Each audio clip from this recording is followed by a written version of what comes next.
Bismillah wassalatu wassalamu ala rasulillah wa ala alihi wa man walah wa ba'du. InsyaAllah kita akan membaca sebuah kitab yang berjudul Al-Idah Al-Mubin fi Syarhil Arba'in fi Huquq Rabbil Alamin.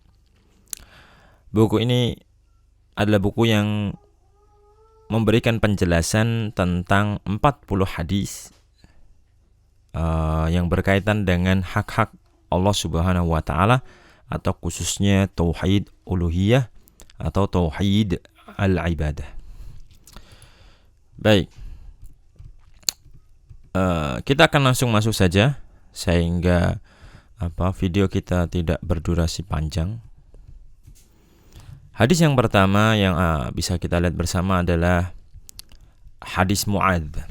Al-hadis al-awwal an Mu'adzin radhiyallahu an, dari Mu'adz radhiyallahu an, qala kuntu ridfan Nabi sallallahu alaihi wasallam. Dia mengatakan, dulu aku membonceng di belakang Nabi sallallahu alaihi wasallam ala himarin, di atas seekor keledai. Ini menunjukkan ketawaduan beliau sallallahu alaihi wasallam, ya, hanya menaiki keledai. Yuqal lahu Ufair. Keledai tersebut dinamakan dengan Ufair. Ini juga merupakan sebuah ajaran yang barangkali bisa kita laksanakan, yakni menamai kendaraan-kendaraan yang dimiliki barangkali, wallahu alam. Faqala ya Mu'adz, maka Nabi SAW mengatakan, wahai Mu'adz, hal tadri haqqallahi ala ibadih, apakah engkau tahu apa hak Allah terhadap hamba-hambanya? Wa ma haqqul ibadi ala Allah, dan apakah hak hamba terhadap Allah? Qultu Allahu wa rasuluhu a'lam. Maka Mu'adz mengatakan, Allah dan Rasulnya lebih tahu.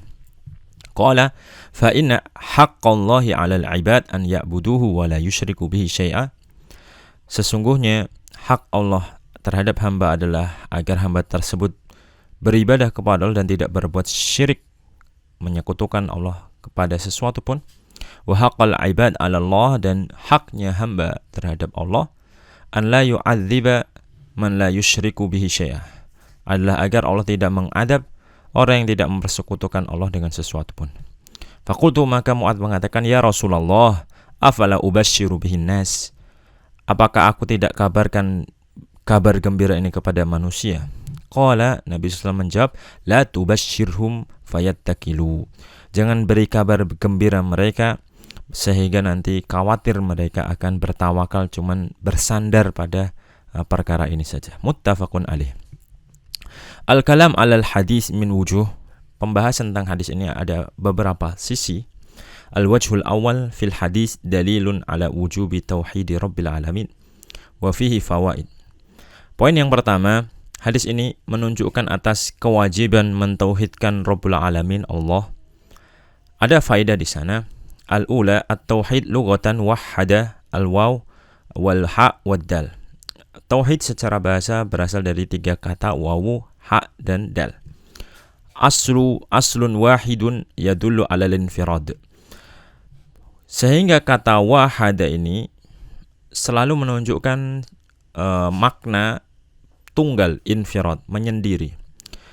Ja'alal muta'addid wahidan, ya, menjadikan sesuatu yang banyak jadi satu, ya. Aslinya dia berjumlah, berbilangan, menjadi tunggal. Fahuwal ifrad, yakni menunggalkan. Qalahu Ibnu Faris. Jadi menurut Ibnu Faris, tauhid bermakna menjadikan yang berbilang jadi satu. Wat tauhid syar'an, dan tauhid secara syariat, ifradullah bima yastahiquhu minal uluhiyah wal rububiyah wal asma' was sifat. Secara syariat, terminologi tauhid, ya, artinya adalah menunggalkan Allah terhadap apa? Terhadap hak-hak Allah yang berkaitan tentang uluhiyahnya Allah atau ibadahnya Allah, rububiyahnya Allah, ketuhanan Allah, dan nama dan sifat-sifat Allah. Kemudian poin yang kedua yang bisa kita ambil dari hadis ini, i'lam anna tauhid salah satu aqsam.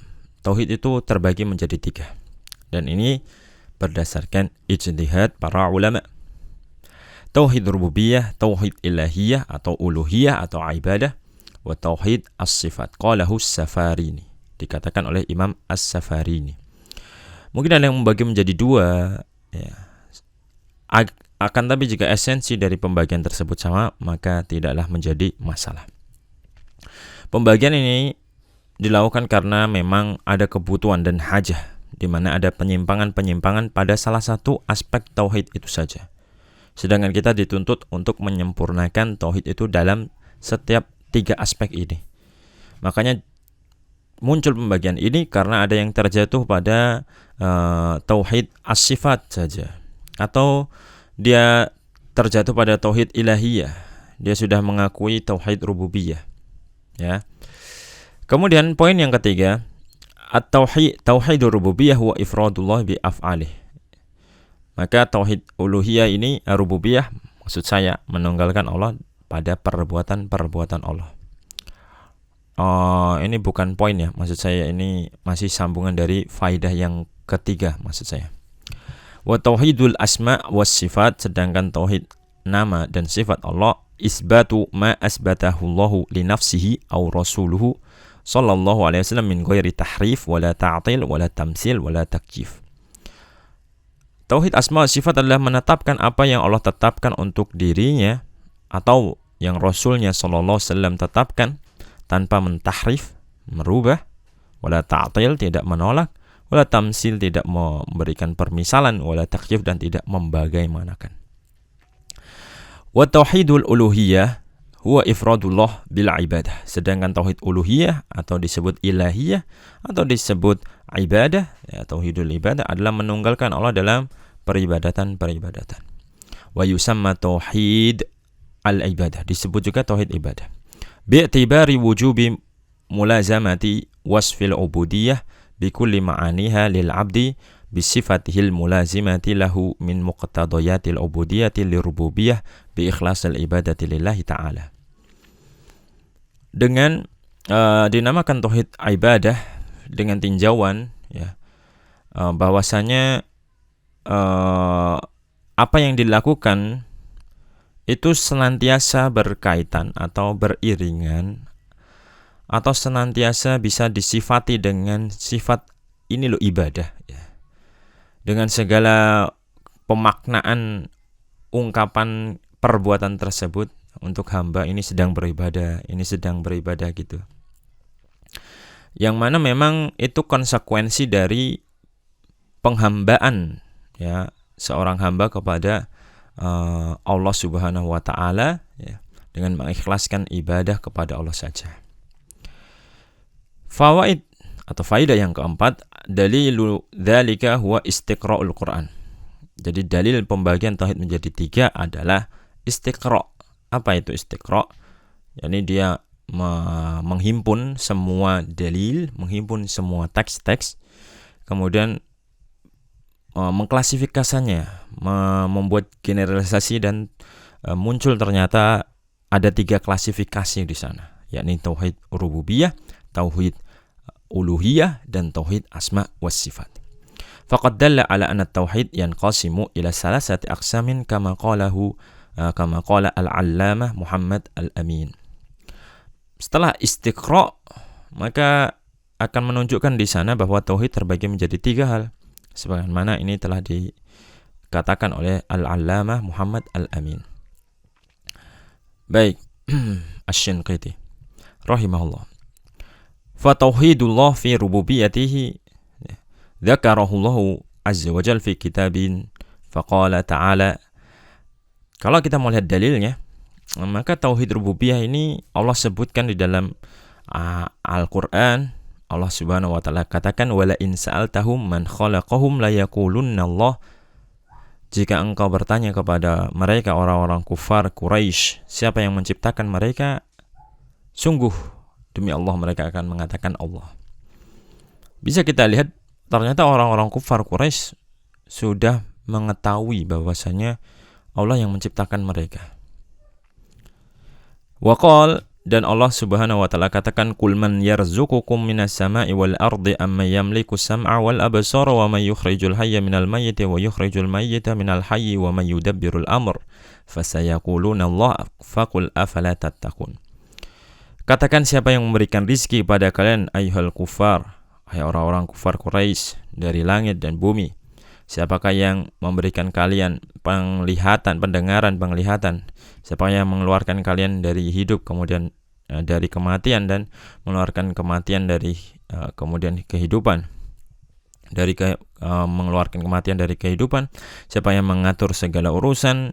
Niscaya mereka akan mengatakan Allah. Mereka tahu semuanya yang menciptakan, yang memberikan, yang menghidupkan, mematikan Allah. Faqul afala tattaqun. Tapi mereka dikatakan oleh Allah, maka katakan pada mereka, kenapa kalian tidak bertakwa? Maknanya, kenapa kalian tidak beribadah? Mereka tahu saja tapi tidak beribadah pada Allah, belum mentauhidkan Allah dari sisi ibadah, ya. Wa tauhidul uluhiyah jaa fi qoulihi ta'ala fa'lam annahu la ilaha illallah wastaghfir lidzambika walil mu'minin. Sedangkan tauhid uluhiyah datang pada firman Allah, fa'lam, ketahuilah sesungguhnya tidak ada sesembahan yang hak kecuali Allah, dan mintalah ampunan atas dosamu dan juga orang-orang yang beriman. Lihat di sini Allah Subhanahu wa taala katakan bahwasanya peribadatan ilah itu hanya untuk Allah saja.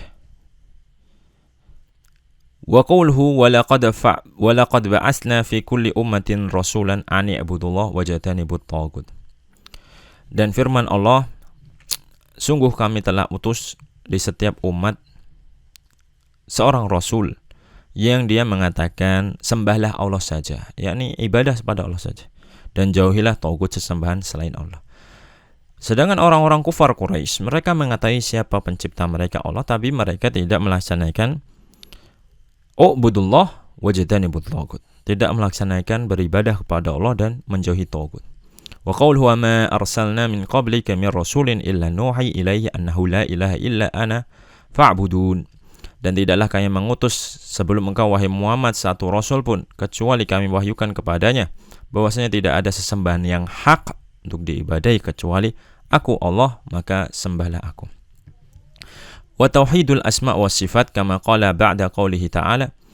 Dan tauhid asma wa sifat sebagaimana Allah katakan dalam salah satu ayatnya, laisa kamitslihi syai' wa huwas samiul basir. Tidak ada yang serupa dengan Allah, tapi Allah adalah zat yang maha mendengar lagi maha melihat. Al-khamisah, faidah yang kelima, taqsimut tauhid ila salasati aqsam. Hada taqsim al-istiqra'i lada mutaqaddimi ulama'is salaf asyara ilaihi Ibnu Mandah wa Ibnu Jarir at-Tabari wa ghairuhuma.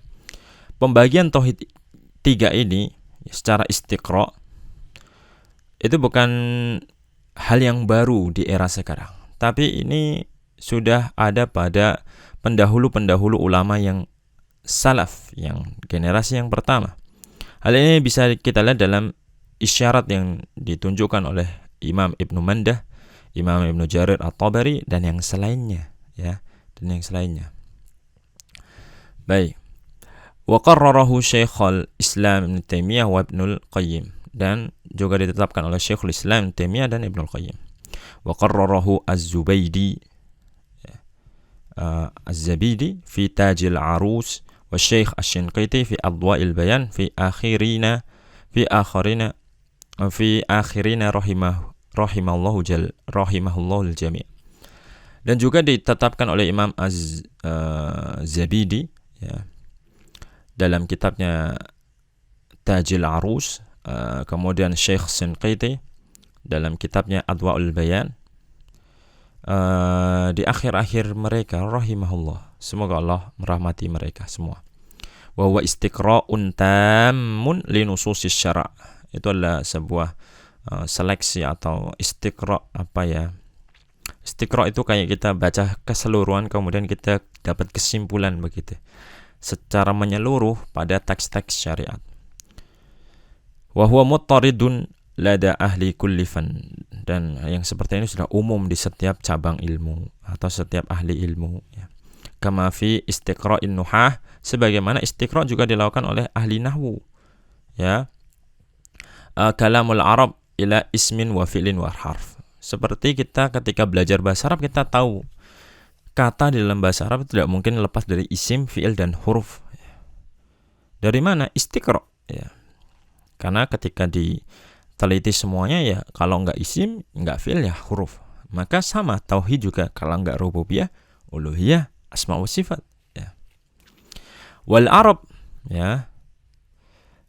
Sedangkan Arab itu tidak mempermasalahkan, tidak membodohkan hal ini. Ya. Tidak mencela pula orang ahli nahwu, ya, seorang pencela pun. Ya.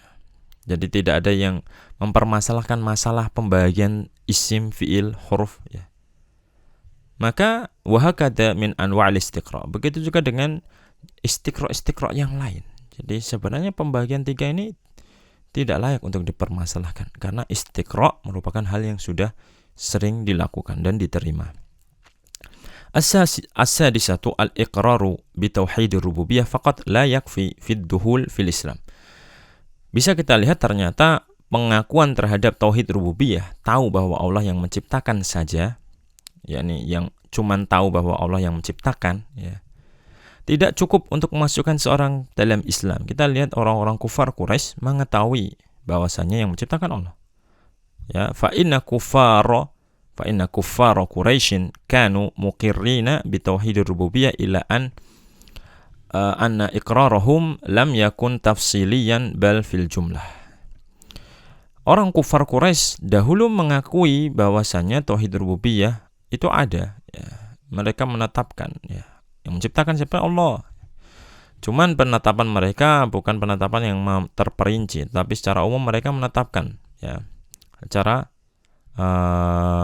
menetapkan. Jadi mereka tetap bersekutu pada Allah pada sebagian rububiyah Allah yang lain, ya, sebagian rububiyah yang Allah yang lain. Cuman sebagian lagi mereka bertauhid. Wa dalilu dzalika qaulullah ta'ala, dan dalil dari hal tersebut adalah bisa kita lihat dalam firman Allah, wala in sa'altahum man khalaqas samawati wal arda wa sakhkhara asy-syamsa wal qamara la yaqulunna Allahu fa anna yufakun. Dan jika engkau bertanya kepada mereka, orang kufar Quraisy, siapa yang menciptakan langit bumi, yang menguasai matahari dan bulan, niscaya benar-benar mereka akan mengatakan Allah. Maka bagaimana mereka bisa dipalingkan? Wa an Ibnu Abbas, dari Ibnu Abbas radhiyallahu anhuma annahu qala, Ibnu Abbas mengatakan, tas'aluhum man khalaqahum wa man khalaqas samawati wal ard fayaquluna Allah fadzalika imanuhum wa hum ya'buduna ghairah. Engkau bertanya pada mereka, siapa yang menciptakan mereka, siapa yang menciptakan langit dan bumi, maka orang-orang kufar Quraisy akan mengatakan Allah. Itulah iman mereka. Bersama dengan itu mereka menyembah selain Allah. Jadi mereka menetapkan tauhid rububiyah Allah, tapi mereka berbuat syirik pada tauhid uluhiyah atau tauhid ibadahnya Allah. Poin yang kedua, qauluhu wa haqqal ibad 'ala Allah an la yu'adziba man la yusyriku bihi syai'a. Ada beberapa faidah, ya. Hak hamba atas Allah adalah Allah tidak mengadab orang yang tidak berbuat syirik sedikit pun kepada Allah. Ada beberapa faidah di sana. Yang pertama, al-ula, ittafaqa ahlus sunnati annahu la yajibu 'ala Allah syai'un illa ma aujabahu 'ala nafsihi wa la yuharrimu 'ala Allah wa la yahrumu 'ala Allah syai'un illa ma harramahu 'ala nafsihi. Fa fi hadzal hadits aujaba Allahu subhanahu wa ta'ala 'ala nafsihi an la yu'adzibal muwahhidin alladhina la yusyrikuna bihi syai'an. Wa fi hadits Abi Dzar annahu subhanahu wa ta'ala harrama dzulma 'ala nafsihi faqala ta'ala ya 'ibadi inni harramtu dzulma 'ala nafsi. Faedah yang pertama, Ahlus Sunnah bersepakat bahwasanya tidaklah wajib sesuatu pun untuk Allah kecuali apa yang Allah wajibkan untuk dirinya sendiri. Dan tidaklah haram sesuatu pun untuk Allah, terlarang, kecuali apa yang Allah larang untuk dirinya sendiri. Dalam hadis ini yang kita bahas, hak Allah, Allah wajibkan untuk Allah bahwa Allah tidak akan mengadab orang-orang yang bertauhid, yang tidak berbuat syirik dan mempersekutukan Allah dengan sesuatu pun. Sedangkan dalam hadis Abu Dzar, kalau kita ingat hadis Arba'in nomor 19 jika saya tidak keliru, Allah mengharamkan kezaliman atas dirinya, Allah berkata, wahai hamba-hambaku, sesungguhnya aku mengharamkan kezaliman atas diriku. Faedah yang kedua, khalafa fi dzalika ta'ifatan. Ternyata di dalam akidah ini ada dua kelompok yang menyelisihi Ahlus Sunnah. At-ta'ifatul ula al-mu'tazilatu fa'aujabu 'ala Allah asya'a bi'uqulihim. Kelompok yang pertama adalah kelompok Mu'tazilah yang berbeda dari Ahlus Sunnah. Apa perbedaan mereka? Mereka mewajibkan untuk Allah hal-hal dengan akal-akal mereka. Jadi mereka itu mengatur Allah bahasanya dengan akal mereka. Allah itu harusnya begini, begitu, dan begini. Minha annahum qalu yajibu 'ala Allah fi'lul aslah lil ibad. Mereka berkeyakinan apa? Wajib Allah itu harus melakukan yang paling baik untuk hamba-hambanya. Ya. Enggak boleh Allah itu memasukkan seseorang ke neraka, ya. Tidak boleh Allah itu mentakdirkan keburukan. Kan Allah harus melakukan yang paling baik, ya, pakai akal, ya. Wa qasul ar-rabb 'alal khalq. Mereka menganalogikan Tuhan atau pencipta dengan ciptaannya, makhluk. Nas'allaha al-afiyah wassalam. Kita mohon kepada Allah keselamatan dan penjagaan. Itu kelompok yang menyelisih yang pertama dari Ahlus Sunnah, Al-Mu'tazilah. Apa keyakinan mereka? Mereka mewajibkan kepada Allah hal-hal berdasarkan akal-akal mereka. Padahal Allah layak mewajibkan atas dirinya sendiri. Bukan makhluk yang mewajibkan atas Allah, tapi Allah yang mewajibkan atas dirinya sendiri. Ini penyelisihannya. Wa ta'ifatu tsaniyah, dan kelompok yang kedua humul asy'ariyah faqalu. Kelompok yang kedua adalah al-asy'ariyah. Mereka mengatakan la yajibu 'ala Allah fi'lu syai'. Allah tidak wajib mengerjakan sesuatu pun, wala yahrumu 'ala Allah fi'lu syai', dan tidak terlarang kepada Allah melakukan sesuatu pun faraddun nusus allati ja'at bidzalik. Maka mereka menolak nas-nas yang sudah jelas, yang mengkabarkan tentang hal itu. Seperti yang barusan kita lihat teks hadis Mu'adz, ya. Allah tidak akan mengadab, Allah berjanji, Allah dan seterusnya, ya. Allah mengharamkan kezaliman, ya. Allah bisa berbuat zalim, tapi Allah mengharamkan kezaliman atas dirinya, ya. Jadi bukan Allah tidak mampu, Allah mampu, tapi Allah dengan keadilannya, dan ini lebih menunjukkan keadilan, ya, mengharamkan atas dirinya kezaliman.